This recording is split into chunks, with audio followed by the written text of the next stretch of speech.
Hey, are you okay? Why are you sleeping outside? By this time, you should go home and have a proper rest, Leonard said. I'm fine, thanks. I didn't even know I slept off here, but I should be on my way now. Thank you so much, Amara replied. Let me drop you off at your house. The alarm clock screamed at 6:30 a.m., but Leonard was already awake. He'd been staring at the ceiling for the past hour, dreading another day of the same exhausting cycle. His life had become a treadmill he couldn't step off. "Daddy!" 7-year-old Zara called from her bedroom. "My school shoes are missing again." Leonard dragged himself out of bed, his body heavy with fatigue. As a software engineer in one of Victoria Island's top tech firms, he solved complex problems every day. But at home, he couldn't even locate a pair of shoes.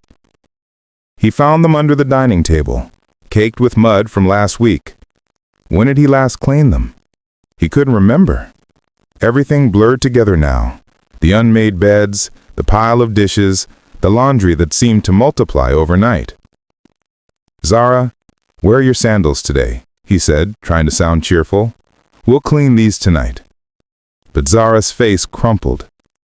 "Everyone will laugh at me again, Daddy. They already say my clothes are always wrinkled." The words hit him like a physical blow.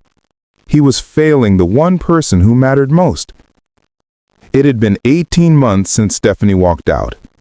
18 months since she'd declared that marriage and motherhood were suffocating her potential. She'd moved to Abuja for a business opportunity she said was too good to pass up. The divorce papers arrived 6 months later. At first, Leonard tried to maintain appearances. He hired a cleaner who came twice a week, but she was unreliable. He ordered takeout most nights, but Zara was growing tired of jollof rice and fried chicken. The apartment, once joyful and inviting, now felt like a prison of his own inadequacy. His best friend Tunde had been warning him for months. "You need proper help, man, not just a part-time cleaner, someone who can actually manage the household." Leonard resisted. Allowing a stranger into their space, into their routines, felt like admitting defeat. It felt like replacing Stephanie, even though she'd chosen to leave. But watching Zara's shoulders slump as she put on those sandals, seeing her try so hard to be brave, that was his breaking point. "Tunde," he said into his phone during the drive to school, "remember that agency you mentioned? Send me their number." Amara arrived at exactly 9 a.m., not a minute early or late. Leonard noticed that immediately. The punctuality, the quiet confidence in her posture, the way her eyes took in the chaos of his living room without a trace of judgment. She was younger than he expected, probably in her late 20s, with kind eyes and a calm demeanor that immediately put him at ease. "It's you, sir. Good morning, sir. Remember the girl you helped the other day that slept off by the roadside?" "Thanks for the help that day. You really saved the day, sir," she said, extending her hand. "I'm Amara, and thank you for considering me for this position." "Oh yes, I remember you. How are you doing today? You are the one sent by the agency?" "Yes, sir." "What a small world. My name is Mr. Leonard. Sit down and make yourself comfortable." They sat down for what was supposed to be a formal interview, but within minutes, Leonard found himself being more honest than he had intended. "I need to be direct with you," he said. "This isn't just about cooking and cleaning. My daughter, she's been through a lot. Her mother left, and I'm barely holding things together. I need someone who can help create stability, not just someone who can follow a schedule." Amara listened carefully, then nodded. "I understand. Children need consistency and warmth, especially after a loss. My last family relocated abroad, but before that, I cared for 3 children whose father had passed away.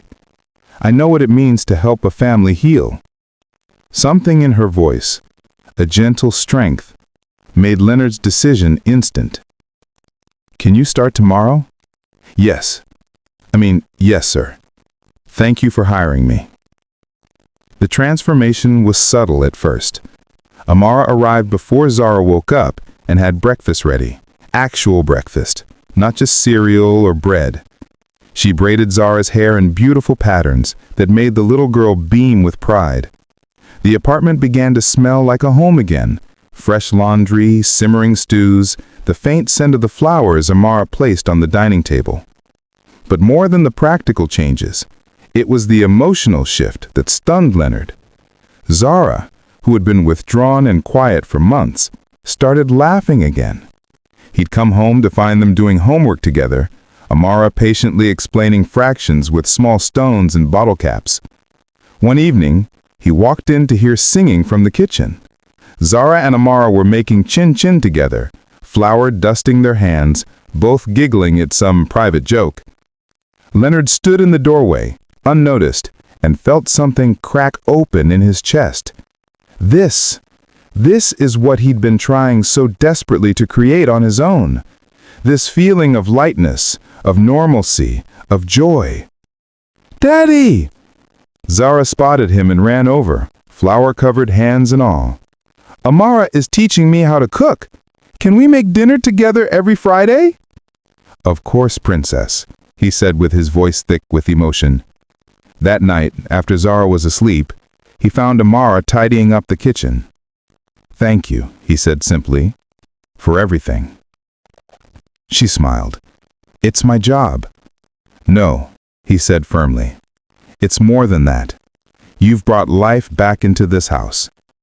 The boundaries began to blur so gradually that Leonard didn't notice at first. It started with small things, Amara staying for dinner because she'd cooked too much. The three of them watch a movie together on Friday nights. The way Amara would laugh at his terrible jokes, the way she'd remember exactly how he liked his tea. He caught himself looking forward to coming home, not just to see Zara, but to see Amara too, to hear about her day, to watch her animated expressions as she told stories, to feel the warmth of her presence filling the spaces Stephanie had left hollow. One Saturday afternoon, Leonard took Zara to the beach. Impulsively, he asked Amara to join them. "I don't want to intrude on your family time," she said hesitantly. "You're not intruding," Zara piped up. "You are family, Auntie." The words hung in the air. Leonard saw the emotion flash across Amara's face before she smiled and agreed. At the beach, he watched Amara and Zara build sandcastles, their laughter carried by the ocean breeze. He snapped a photo without thinking, the two of them, sunset lit and happy, looking every bit like mother and daughter. That night, looking at the photo, he realized the truth he'd been avoiding. He was falling in love with Amara. The phone call came on a Tuesday evening, shattering their peaceful routine. "Leonard, it's me." Stephanie's voice froze him in place. He hadn't heard from her in over 3 years. No calls, no visits, barely any child support payments. "What do you want?" "I'm back in Lagos. I want to see Zara. I've realized I made a mistake. I want my family back." The words felt like poison. "You don't have a family here anymore. She's my daughter, Leonard, and you're still my husband. We never finalized the divorce, remember? I'm coming over tomorrow at noon." She hung up before he could respond. Leonard stood frozen in place, his carefully rebuilt world crumbling. He hadn't told anyone, but the divorce had stalled due to legal complications. On paper, they were still married. Amara found him sitting on the couch, head in his hands. "What's wrong, sir?" Her voice was soft, concerned. He told her everything. About Stephanie's call, about the legal limbo, about his fear that everything they'd built would be destroyed.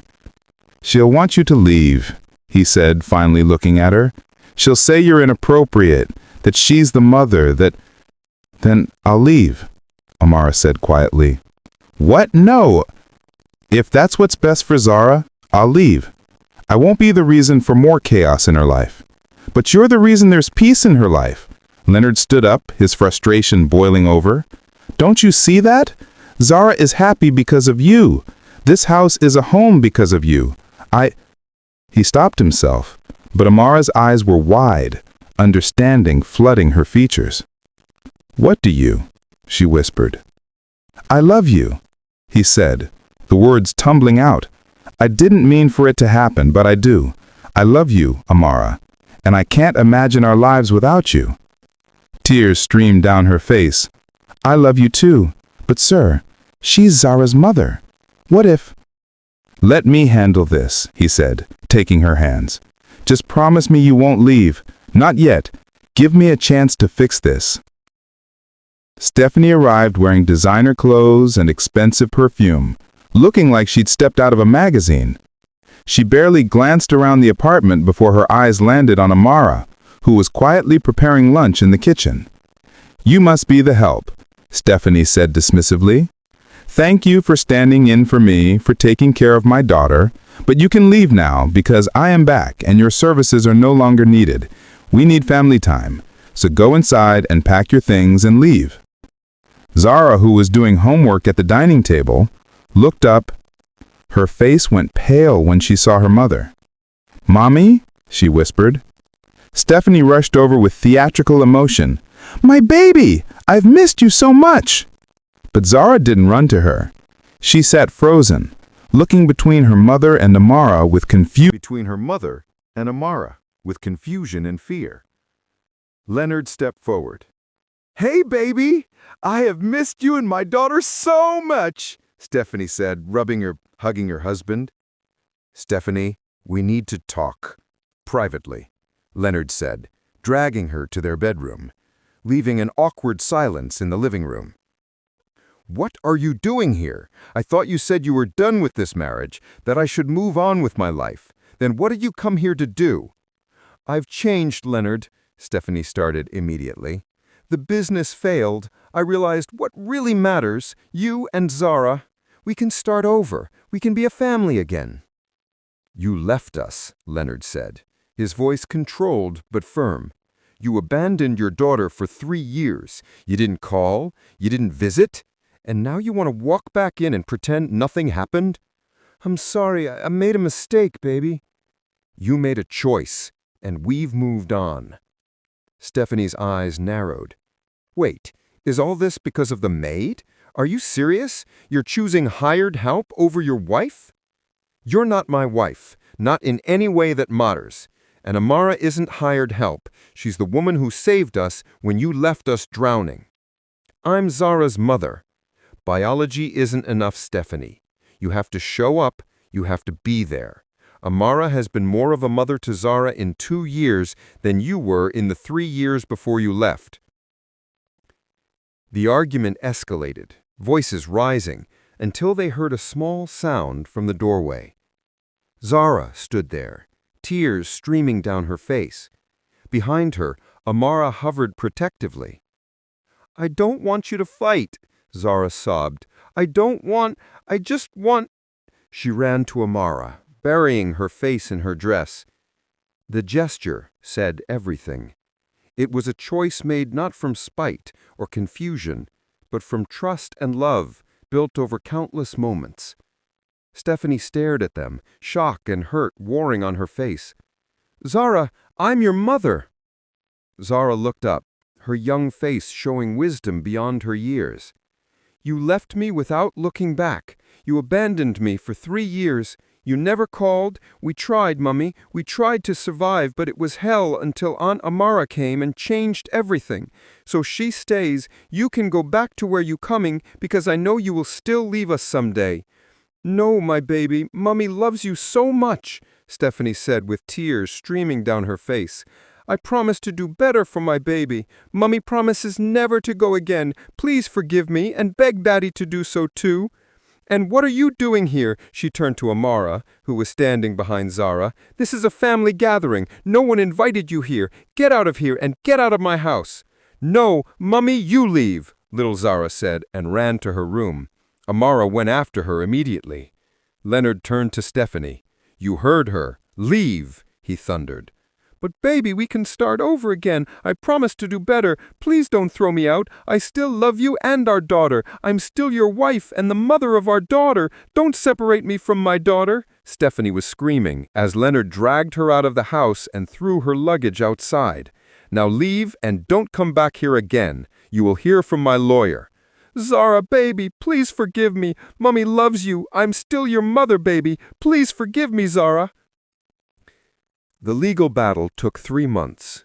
Stephanie fought for custody, but the evidence was overwhelming. The extended absence, the lack of financial support, the testimony of teachers who'd seen Zara's transformation under Amara's care. The judge awarded Leonard full custody with supervised visitation rights for Stephanie. 6 months after that first confrontation, Leonard and Amara stood in a small courthouse, this time for a different reason. The divorce from Stephanie was finally officially final. And a week later, he knelt in the same living room where they'd first met, with Zara giggling beside him, holding a ring box.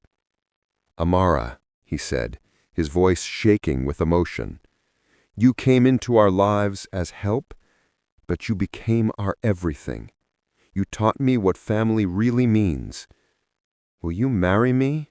Will you officially become the mother Zara already knows you to be?" Amara's tears came freely as she nodded.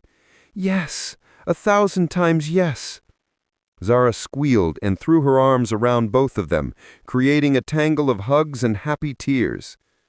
The new apartment in Ikoyi was filled with sunlight and laughter. Leonard watched from the kitchen as Amara helped Zara with her piano practice, both of them laughing when Zara hit a wrong note. On the wall hung a family portrait, the 3 of them on their wedding day, Zara standing between them in a beautiful flower girl dress, all 3 faces radiating pure joy. Tunde visited frequently, always joking that he deserved credit as a matchmaker. He was probably right. Sometimes Zara saw Stephanie during supervised visits. The relationship was cordial but distant. Zara had made her choice about who her real mother was. That evening, as they sat together for dinner, a ritual Amara had insisted on maintaining, Zara made an announcement. "We're doing family trees at school," she said. "I told them I have the best family in the world." Amara squeezed her hand. "We think so too, sweetheart." Leonard looked at his wife, and his daughter, and felt overwhelming gratitude. His life had fallen apart, yes, but in the breaking, it had made room for something better. Love, he'd learned, wasn't about blood or obligation. It was about showing up. It was about staying. It was about choosing each other day after day. And sometimes, when you'd lost everything, grace arrived at your door in the most unexpected form, ready to help you build something beautiful from the ruins. Family isn't always blood. It's the people who love you, who show up for you, who see you at your worst and choose to stay. Sometimes the person who saves your life comes quietly, without fanfare, and changes everything simply by being exactly who they are.